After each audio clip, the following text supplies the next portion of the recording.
I just want to recapture what we have studied earlier also in junior classes, that whenever we do have a system of parallel lines, and suppose this one is the transversal, then we know the relation of these angles. We should be able to recognize the relationship between the different angles, right? So we are having 8 angles in this system: angle 1 and angle 5, angle 2 and angle 6.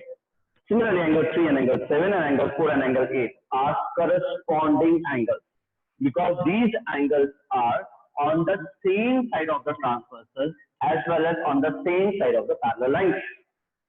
First of all, right? Is it clear? So these are corresponding angles. Again, the same side of the transversal as well as on the same side of the parallel lines. These are corresponding angles, and corresponding angles are equal when the lines are parallel. Vice versa also, if corresponding angles are equal, the lines are parallel. पहली बात, ठीक है? दूसरा, हमने कहा था angle 1 and angle 7 are exterior angles on the alternate side of the transversal. These are alternate exterior angles. So angle 1 and angle 7 are exterior angles, but they are on the alternate side of the transversal. That's why they are known as alternate exterior angles. And alternate exterior angles are equal if the lines are parallel, and vice versa also. If the exterior angles are equal, the lines are parallel.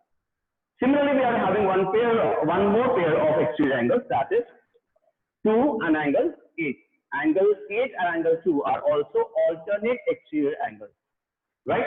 Done. Then let's talk about alternate interior angles. Angle 3 and angle 5 are alternate interior angles. Angle 3 and angle 5 are alternate. They are on the alternate sides of the transversal, and both of them are interior angles. So these angle 3 and angle 5 is a pair of alternate interior angles.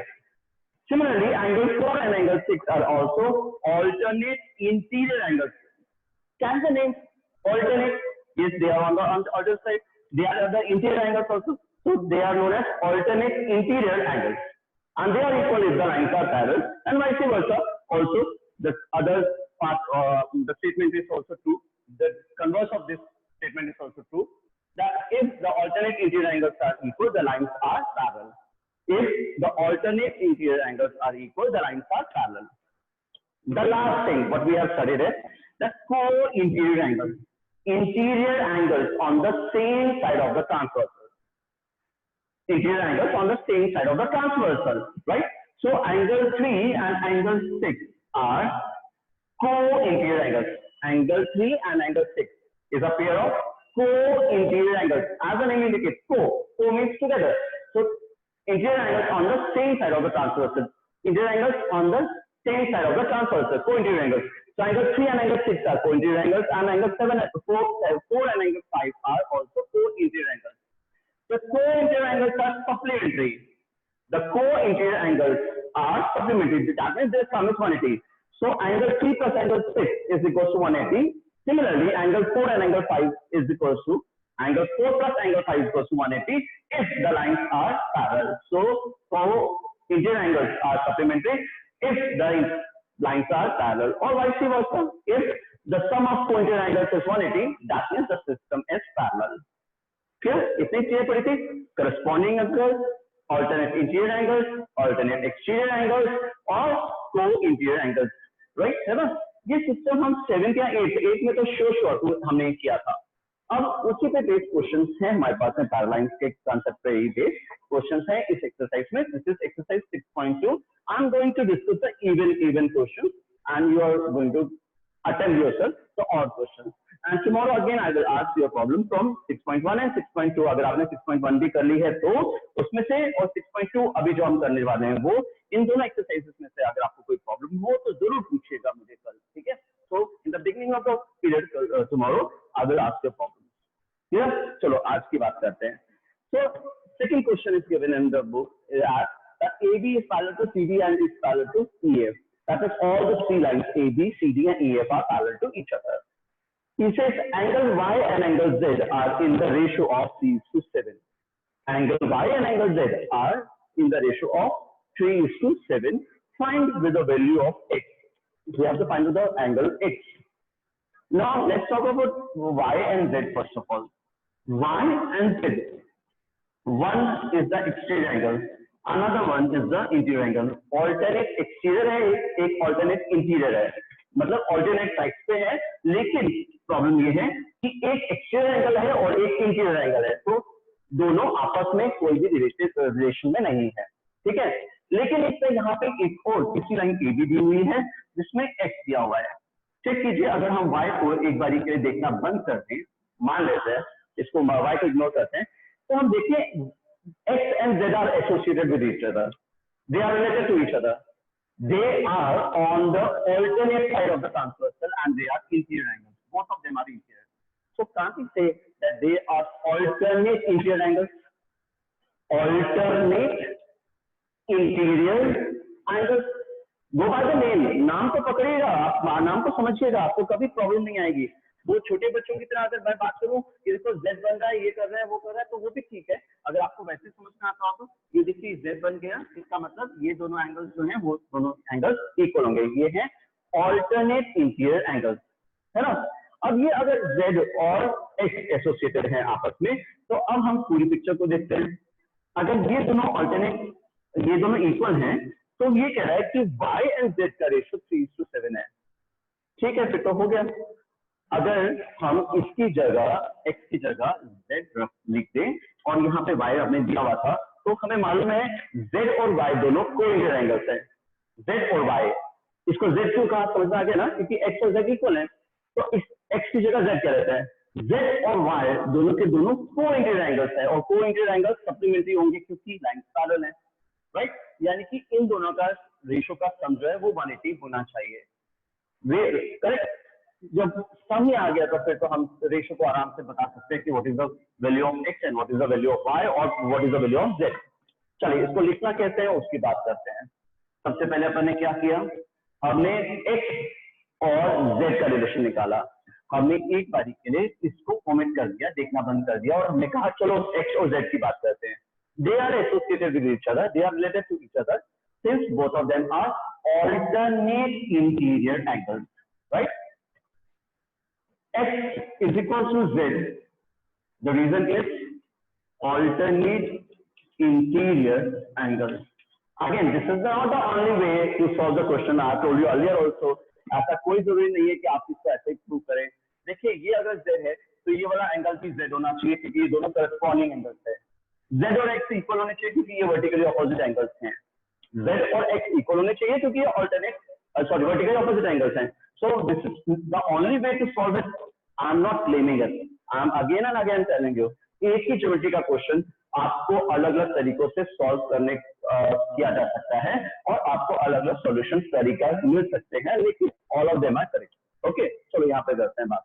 So x is equal to z because they are alternate interior angles, right?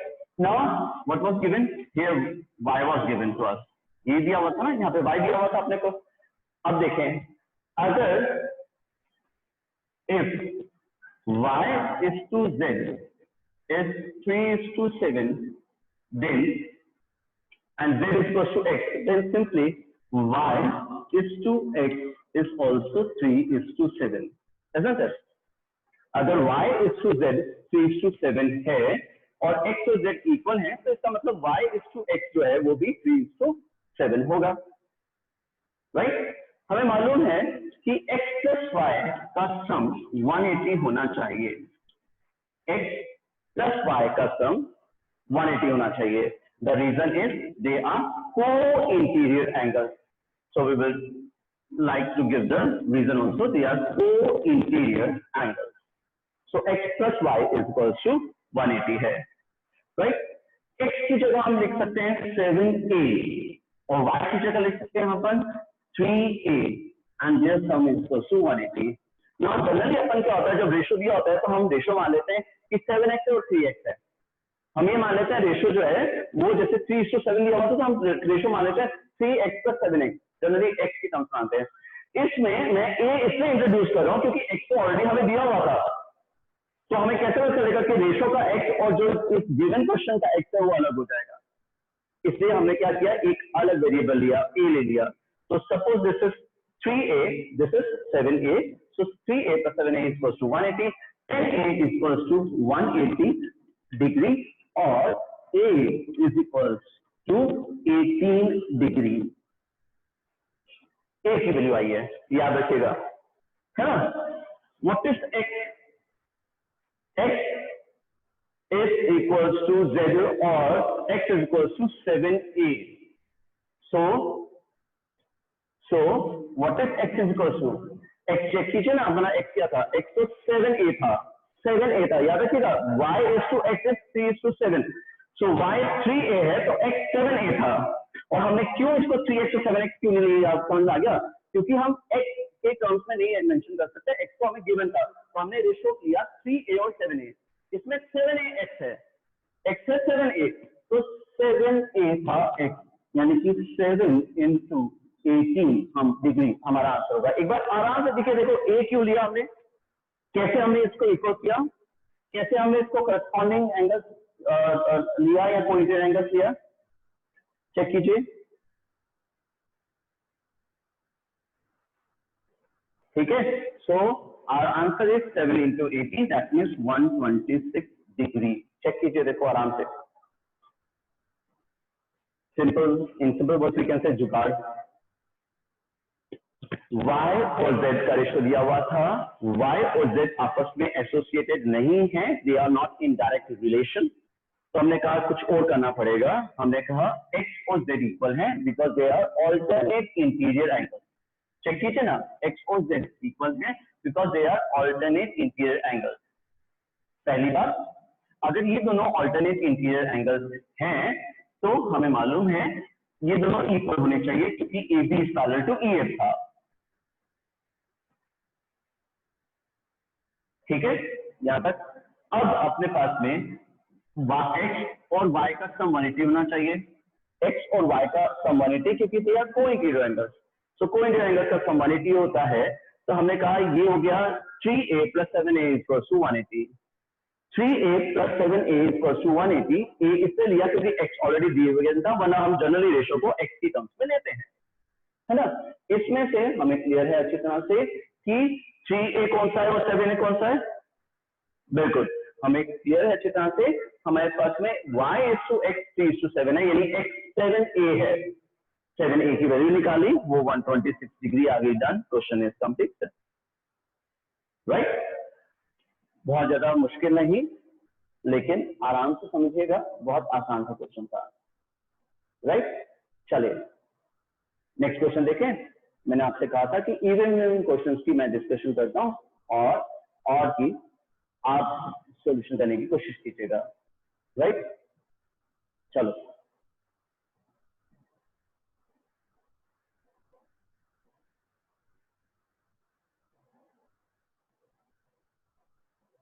हाँ जी, let's talk about the fourth question which is given in NCERT. This is a figure is been given to us. Check out the question. क्या हमने ऐसा कोई question पहले discuss किया हुआ है? हमने NCERT डिस्कस करने से पहले कुछ क्वेश्चन डिस्कस किए थे. देखिए, वो कह रहा है कि इस तरह की कोई शेप है, याद आ गई? बिल्कुल, हमने डिस्कस की हुई है इस तरह की शेप, है ना. थोड़ा सा फिगर ऊपर नीचे है, ये वाले आर्म नीचे और वो वाली आर्म ऊपर है, तो मैं वैसे ही बनाता हूँ जैसे एनसीईआरटी में, ताकि आपको कंफ्यूजन ना हो. हाँ जी, ये है PQ और ये है ST, और क्वेश्चन में कह रहा है कि PQ is parallel to ST है. This is given to us. Okay, this angle PQR is 110 degree. An angle RST is 130 degree. He says find this angle QRS. Find the angle QRS. Right. करे हुए ना ऐसे question से discussion अपन है कि हम इसको भी दो तरीके से, अलग अलग तरीकों से कर सकते हैं. सबसे पहली बात, हमारा सिस्टम कंप्लीट नहीं है. जो पैरेलल लाइंस हैं उसके बीच में जो ट्रांसवर्सल आ रही है वो एक कॉमन ट्रांसवर्सल नहीं है, वो बेंड हो गई बीच में। तो इसलिए हमें क्या करना पड़ेगा, इसमें हमें एक कंस्ट्रक्शन की जरूरत पड़ेगी। कंस्ट्रक्शन की जरूरत क्यों है वो हमें समझ में आ जाना चाहिए था। देखिए ना, अगर ये दोनों लाइन पैरेलल हैं और अगर हम इसको कंप्लीट भी कर रहे हैं यहाँ पे, तो ये एक सिंगल ट्रांसवर्सल नहीं है, तो हमें कंप्लीट पहले तो करना पड़ेगा। तो ऐसा करते हैं, एक तरीका समझते हैं पहले। अगर हम PQ को एक्सटेंड कर दें, मान लीजिए अगर PQ को एक्सटेंड कर दें और इस पॉइंट को नाम दे देते हैं चलो A, तो अब एंगल्स पहचानने की कोशिश करते हैं कि कौन कौन से हमारे पास में एंगल है। अगर ये A पॉइंट है तो ये वाला एंगल हमारे पास में 130 डिग्री क्यों होना चाहिए, चेक करो। आप पहचान सकते हैं कि ये 130 डिग्री क्यों है। बिल्कुल सही, ये दोनों एंगल S और एंगल A, एंगल S और एंगल A, ये दोनों करस्पॉन्डिंग एंगल्स हैं और इनका ये इक्वल होते हैं when the lines are parallel. Of course PQ is parallel to ST, तो PQ का एक्सटेंडेड पार्ट भी ST के पैरेलल होगा। ठीक है ना, पहली बात। अब इस ट्राइंगल की बात करें, देखें ये जो ट्राइंगल अपने पास में बन रहा है QAR जैसा, इसमें हमें ये वाला दिया हुआ है 110 डिग्री, ये दिया हुआ है 130, और हमसे कोई पूछे ये x की वैल्यू बता दे, तो हम बता सकते हैं क्या इस फिगर में? मेरे ख्याल से आराम से बता सकते हैं, क्योंकि हमें लीनियर पेयर का कंसेप्ट आता है। ये 110 है तो ये वाला एंगल 70 डिग्री होगा। अगर ये 110 है तो ये एंगल 70 डिग्री होगा लीनियर पेयर के कंसेप्ट से। अगर ये 130 है तो ये एंगल 50 डिग्री होगा लीनियर पेयर से। अब इस ट्राइंगल के अगर हमें दो एंगल 50 और 70 मालूम हो और हमसे कोई पूछे कि what is the third angle, तो हम आराम से बता सकते हैं कि थर्ड एंगल क्या है। एक तरीका है ना। दूसरा तरीका एक और हो सकता है, वो ये कि हमें एक तो कहा जा रहा है कि सिस्टम इनकम्प्लीट है, सिस्टम को कंप्लीट कीजिए। तो हम क्या करें, इस पॉइंट से यानी R से एक लाइन पैरेलल बनाते हैं passing through R. What we have done, we have drawn a line XY parallel to PQ और ST passing through R. Check कीजिए, अपने पास पैरेलल लाइन का कंसेप्ट हो गया कंप्लीट। यही चाहिए था ना अपने को। कैसे? हमने कहा अगर ये 110 है तो ये वाला एंगल 70 डिग्री होगा। The reason is they are co-interior angles. अगर ये 130 है तो ये एंगल 50 डिग्री होगा, क्योंकि these two angles are also co-interior angles. Check कीजिए, 70 और 50 समझ में आना चाहिए था, क्योंकि एक क्लास में आपको co-interior angles के क्वेश्चंस कम मिले होंगे। Alternate interior, alternate exterior, corresponding, ये सब तो जरूर मिले होंगे, लेकिन को-इंटीरियर एंगल्स के क्वेश्चंस जो हैं वो शायद आपको कम मिले हों। ठीक है, तो आपने क्या किया, एक लाइन खींची, को-इंटीरियर एंगल्स बनाए, ये 70 डिग्री और ये 50 डिग्री है। Is a straight line, x is a straight line, so 70 degree plus x plus 50 degree is equal to 180 degree भी तो हो सकता है। ऑफ कोर्स एक स्ट्रेट लाइन है तो इन तीनों एंगल्स का सम 180 होगा, तो भी हम निकाल सकते हैं। वही कैलकुलेशन है ना जो पिछले क्वेश्चन में आई थी, जब हमने PQ को एक्सटेंड किया था तब भी ये कैलकुलेशन आई थी। जब हमने y को ड्रॉ किया है पासिंग थ्रू R, तो भी ये कैलकुलेशन आ रही है। तो हमारा मेथड अगर सही है तो एक ज्योमेट्री का क्वेश्चन कई अलग अलग तरीके से किया जा सकता है सॉल्व, और इसमें हमें परेशान नहीं होना चाहिए। ठीक है, चलो, तो दोनों में से कोई भी आप लिख सकते हैं। मैं ये सेकंड वाला मेथड जो है, यहाँ सेकंड जो कंस्ट्रक्शन है ये लिखा देता हूँ आपको, राइट। आप वो वाला भी कर सकते हैं, PQ का एक्सटेंड करके ट्राइंगल बना के भी सॉल्व कर सकते हैं। इसमें कोई डाउट मत रखिएगा कि ये ऐसा ही क्यों किया, वैसा क्यों नहीं किया। बिल्कुल एक ज्योमेट्री का क्वेश्चन बहुत अलग अलग तरीकों से किया जा सकता है, और हमें अगर सारे क्वेश्चन यहाँ यूं कह लीजिए कि हमें अगर आइडियाज दिमाग में आते हैं कि इसको ऐसे भी कर सकते हैं और ऐसे भी कर सकते हैं, तो इसका मतलब ये है कि हमें ज्योमेट्री समझ में आने लग रही है। अच्छी बात है। जो चलो स्टार्ट करें। हाँ जी, तो अपने पास में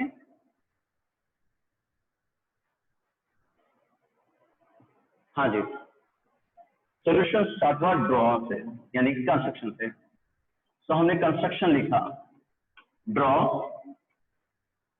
XY parallel to PQ, draw XY parallel to PQ passing through R, passing through point R, है ना।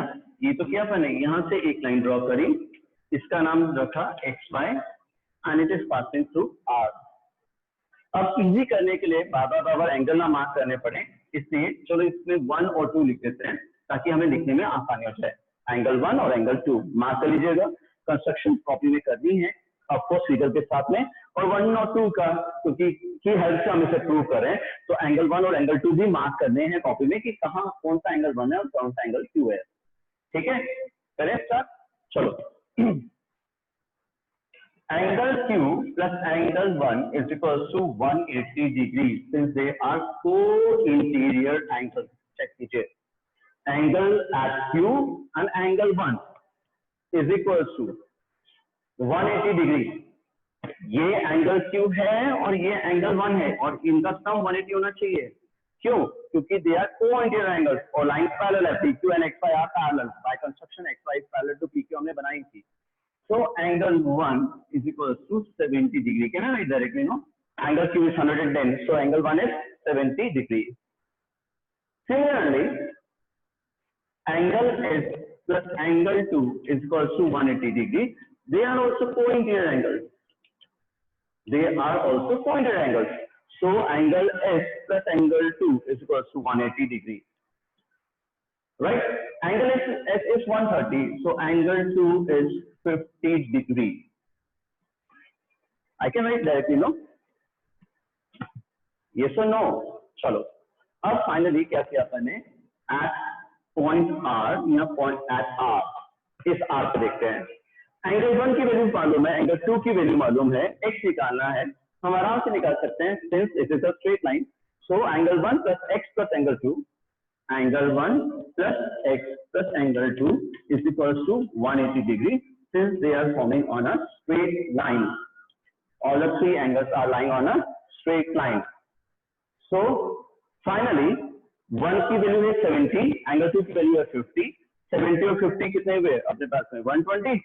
So angle x is equals to 180 minus 120 degree, that means 60 degree. Check कीजिएगा आराम से, ठीक है ना? अगर एक 70 हो दूसरा 50 हो तो तीसरा एंगल क्या होगा कि वो एक स्ट्रेट लाइन बन जाए? Of course 60 degree. Correct? Easy, right. इस टाइप के क्वेश्चन हमने पहले भी करे हुए हैं, हमने इस टाइप के डिस्कशन किया था कि वो ई के फॉर्मेट में हो तो हमें यहाँ पे एक कंस्ट्रक्शन कर लेनी चाहिए, वो अगर एम के फॉर्मेट में हो तो यहाँ पे हमें कंस्ट्रक्शन कर लेनी चाहिए, हमें इसको पैरेलल सिस्टम को जो है वो कंप्लीट करना चाहिए, पैरेलल लाइन से कंसेप्ट को। बिल्कुल वही चीज यहाँ पे भी फॉलो हो रही है, पैरेलल लाइन का जो सिस्टम था वो कंप्लीट नहीं था, इसलिए हमने इस कंस्ट्रक्शन को किया। राइट, चलिए fifth question again you will try, it's a very simple question, try it and let me know tomorrow if you are having any problem from 6.1 and 6.2 together. तो कल क्लास जब स्टार्ट होगी तो सबसे पहले मैं आपकी प्रॉब्लम से पूछूंगा from these two exercises. Okay, चलिए 6th क्वेश्चन करते हैं। आपने बहुत बार स्पेशली जेंट्स ने बॉयज ने देखा होगा, जब हम किसी बार्बर शॉप में जाते हैं तो हमारे आगे और पीछे दोनों तरफ मिरर लगे हुए होते हैं, and they are parallel to each other. दोनों तरफ मिरर लगे हुए होते हैं, आगे भी और पीछे भी लगा हुआ होता है। और अगर हम देख सकते हैं तो हमने अगर काउंट करने की कोशिश की होगी तो हमारी सिर की इनफाइनाइट इमेजेस बनती हैं, एक मिरर सामने एक मिरर पीछे लगा हुआ होता है, और हम जब बार्बर शॉप में बाल कटवा रहे होते हैं तो हम अगर अपनी सिर काउंट करने लगे तो इनफाइनाइट खोपड़ी की इमेजेस बन रही होती हैं, क्योंकि एक ऑब्जेक्ट जो है वो दूसरे की इमेज जो इमेज होती है वो ऑब्जेक्ट की तरह काम करता है, एंड सो ऑन, इस तरह से इनफाइनाइट प्रोसेस चलती रहती है। The 6th question is based on science, physics का क्वेश्चन है वैसे तो देखा जाए तो, चलो कोई नहीं, अपन समझने की कोशिश करते हैं कि एक मिरर है PQ और एक मिरर है जिसका नाम उस NCERT के हिसाब से हमारे पास में है RS या SR, ठीक है? चलो, and they are placed parallel to each other, that means these mirrors PQ and QSR, sorry, PQ and SR are parallel to each other. He says if we incident a ray on the first mirror, it will be bounced back onto the second mirror. ठीक है, बिल्कुल सही है। And the second mirror again will bounce back the ray according to the law of reflection. Right? ठीक है, mirror तो reflection तो करेगा ही, है ना?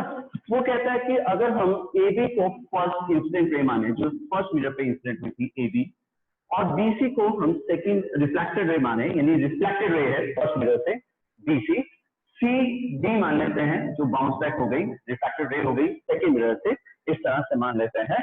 तो ये कहता है कि प्रूव करो कि ये पैरेलल लाइंस हैं, AB and CD are parallel. वही जो अभी अपनी बात हो रही थी कि एक मिरर में हमें अपना सिर नजर आता है सामने से, दूसरे मिरर में पीछे से, फिर सामने से पीछे, और इस तरह से मतलब अपनी इनफाइनाइट इमेजेस बनती है। ये भी तो इससे ही होता है क्योंकि वो पैरेलल है। अगर वो पैरेलल नहीं होते तो एक दूसरे के वो ओवरलैपिंग हो जाती, राइट। सो AB और CD आपस में इंटरसेक्ट नहीं करेंगे कभी भी, और ये लाइन जो है इस तरह से पैरेलल करेंगी। ये हमें समझाना है उससे क्यों। तो फॉरगेट अबाउट द क्वेश्चन, थोड़ा सा सिंपल फिजिक्स में चलते हैं। हमने फिजिक्स में लॉज पढ़े थे, लॉज ऑफ रिफ्लेक्शन, और उससे सबसे पहले पढ़ा था फिजिक्स में लॉ ऑफ रिफ्लेक्शन कि the incident ray, the reflected ray and the normal lies at the same plane. The incident ray, the reflected ray and the normal lies at the same spot या same plane. बहुत simple सी बात है ना। अगर हम torch की light यहाँ पे इंसिडेंट करेंगे तो रिफ्लेक्शन यहाँ से या वहां से या उस दीवार से कौन होगा, रिफ्लेक्शन कहाँ का होगा, यहीं से। अगर मैं यहाँ पे लाइट टॉर्च की लाइट को इंसिडेंट करता हूँ मान लीजिए, तो बाउंस बैक भी यहीं से करेगी, इसी सरफेस से, इसी स्पॉट से करेगी। तो फर्स्ट लॉ ये है कि the incident ray, the reflected ray and the normal lies at the same spot और the same plane. Second law ये था कि angle I is equal to angle R। Second law था, आपने याद किया होगा, 7th 8th में पढ़ा था फिजिक्स में, आपको 8th में पढ़ा था शायद, कि angle I is equal to angle R होता है। What is angle I? तो डिफाइन करते हैं हम एंगल I क्या होता है कि जो नॉर्मल के साथ इंसिडेंट रे बनाती है वो एंगल I होता है, और जो नॉर्मल के साथ रिफ्लेक्टेड रे बनाती है वो होता है एंगल R। तो angle I is equal to angle R।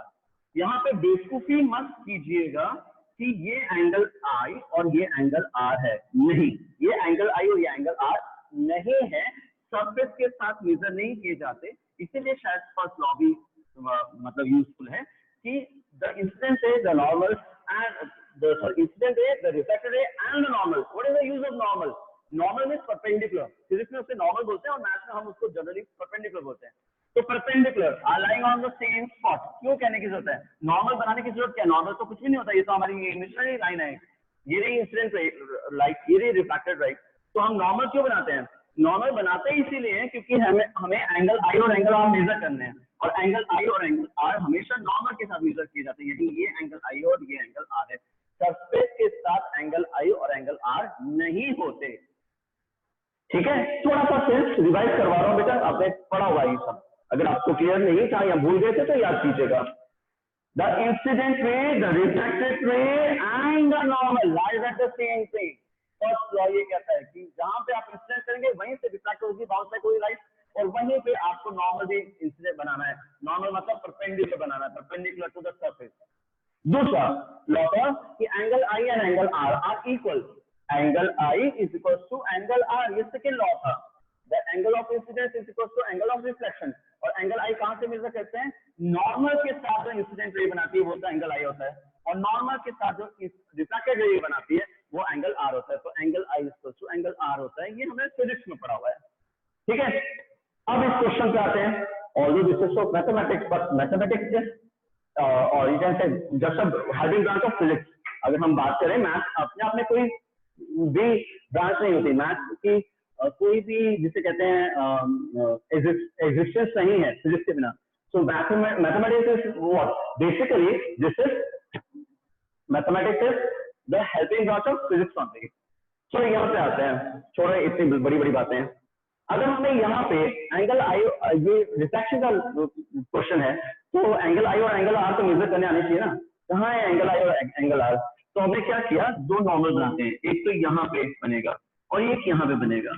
क्यों बनेगा वो भी क्लियर है, क्योंकि यहीं पे इंसिडेंट लाइट हुई है, यहीं पे ये वाली लाइट इंसिडेंट हुई है, तो जहाँ पे इंसिडेंट होती है वहीं पे नॉर्मल बनाते हैं अपन।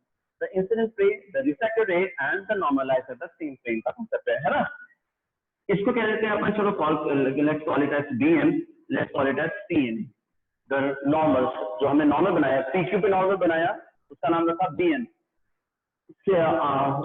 SR पे नॉर्मल बनाया, उसका नाम रखा हमने CN। ठीक है, अब हमें क्योंकि law of reflection are applicable है, so we need angle I and angle R। So this one is angle I, this one is angle R. And according to the laws of refraction angle I equals to angle R, तो हम इसको 1 और 2 mark कर देते हैं। चलो ये हो गया 1 और ये हो गया 2। इस तरह से BC जो है वो सेकंड मिरर पे इंसिडेंट हो रही है, यानी ये इंसिडेंट रे हो गई। अगर BC इंसिडेंट रे है तो ये हो गया एंगल 3 और एंगल 4, एंगल I और एंगल R। चेक कीजिए, एंगल 3 एंगल I है और एंगल 4 एंगल R है। फर्स्ट सरफेस के लिए, क्योंकि फर्स्ट मिरर के लिए एंगल I और एंगल R ये है 1 और 2 है, क्योंकि सेकंड मिरर के लिए एंगल I और एंगल R एंगल 3 और एंगल 4 है। ठीक है, क्लियर है ना यहाँ तक? अब आगे चलते हैं। हम ये कह रहे हैं, इसके सोल्यूशन मैं कल फिर वापस लिखवाऊंगा इसको एक बार प्रॉपर्ली, आज समझिएगा। चलो, because we are left with few minutes only. Yes, what we are saying is that angle 1 is equals to angle 2. Is it?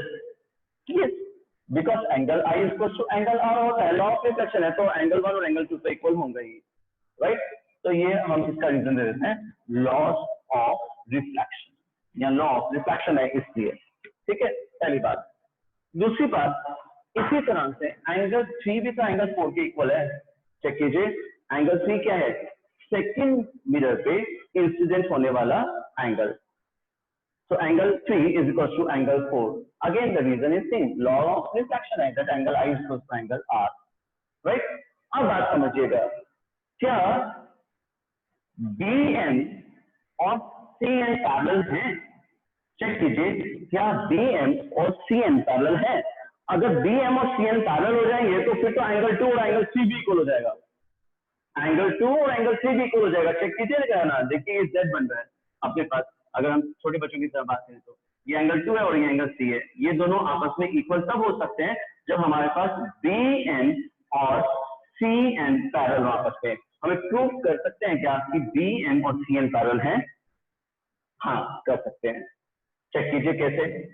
हमने कहा कि BM जो है वो PQ के पैरेलल है, परपेंडिकुलर, सॉरी, ये PQ है और ये BM है।